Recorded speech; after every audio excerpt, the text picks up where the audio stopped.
Nodinihana tao anatin'ny asam-baomiera teo anivon'ny antenimierampirenena ny volavolan-dalana laharana 230 tsipika 420 nivoaka ny 12 Oktobra 420 izay mifehy ny tetibolam-panjakana 520 ny mikasika manokana ny fampidiran-ketra no nojerena teo anivon'ny asam-baomiera.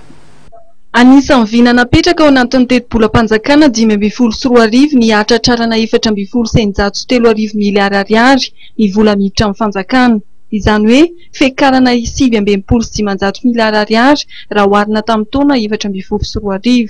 Ho an'ny fampidiran-ketra manokana, raha ny vina napetraka dia ahatratra 2,903 miliary ariary izany, ka ny 700 sy 1,000 miliary ariary ny vola azo amin'ny abatseranana, ary ny 1,700 sy 1,10 miliary ho an'ny fampidiran-ketra ato anatiny. Ny fomba ahafahana mampiakatra amin'ny fampidiran-ketra amin'ny tamin'ny no anisan'ny Nodinihana tao anatin'ny asam-baomiera teo anivon'ny antenimierampirenena. Ahoana ny fomba ahafahana mampiditra vola amin'ny fomba ara-dalàna, satria rehefa jerena ny sehatra mampidi-bola amin'ny alalan'ny hetra dia saiky sehatra tsy ara-dalàna no mameno an'ireo zavatra misy eto Madagasikara, fa ny sehatra ara-dalàna izay mampidi-bola dia vitsy ihany.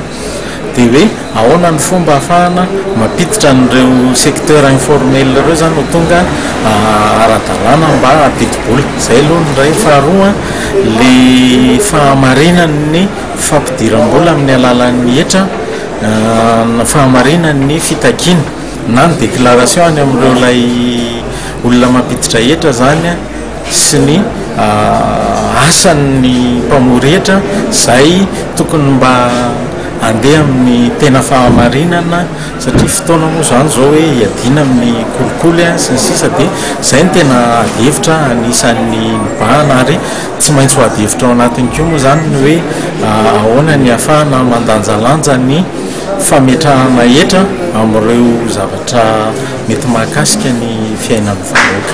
Dia izay moa izany fa mbola tsisy fanapahan-kevitra ao anatin'ny fomba.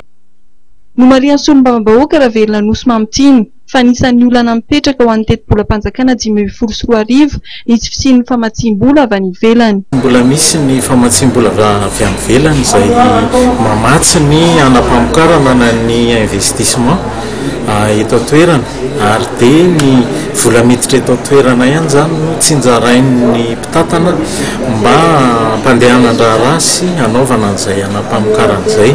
Raha jerena nefa ny fonctionnement zany dia anao any amin'ny 420 na folokatra amin'ny 420 ihany amin'ny vola mpanjakana no ahafahana manao investissement na ny anam-pamokarana. Ny tetibolam-panjakana 520 izay entiny eo anivon'ny fivoriam-be hitambarana eo anivon'ny antenimierampirenena ny alakamisy itony zoma ho avy izao.